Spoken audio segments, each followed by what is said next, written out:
Ya, itu kamu pernah lihat nggak orang kesetrum sampai kebakar? Pernah. Kosong. Nah itu sebenarnya pertolongan pertama pada orang kesetrum, orang sakit jantung, kecelakaan itu harusnya diajarkan sejak kecil, sejak SD. Kalau misalkan ada orang kecelakaan, jangan dikontenin.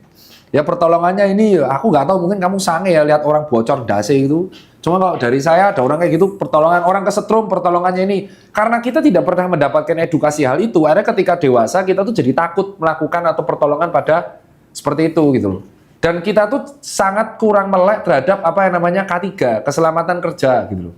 Itu alasan beberapa orang kematian karena listrik itu terjadi saat apa?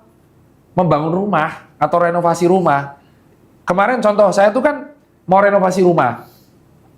Arsitek saya aja langsung minta denah 3D sama denah listrik. Loh saya bilang, loh kenapa? Kan arsitek saya namanya Mas Ogi, itu teman saya di X. Dia langsung bilang bahwa selain renov itu kita harus tahu tulang-tulangannya, saya nggak paham tulang-tulangannya, dan kita harus tahu jalur listrik sama jalur pipa.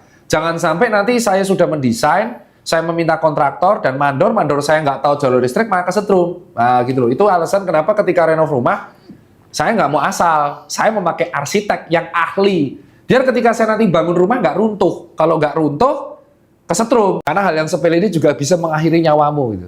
Saya nanya lagi Pak, tadi kan langkah penolongan pertama untuk orang yang kena sengatan listrik kan tadi kan dimatiin dulu kan? Ya, pokoknya kesetrum lah, itu kan matiin sumber listrik tuh.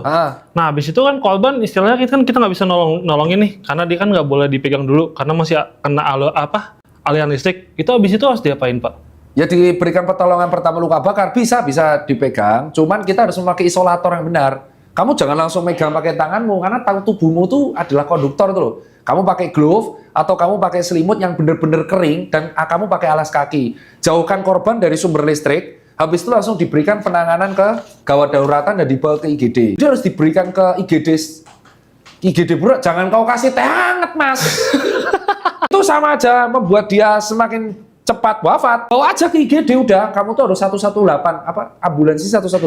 Bawa ke IGD beneran, langsung bawa IGD.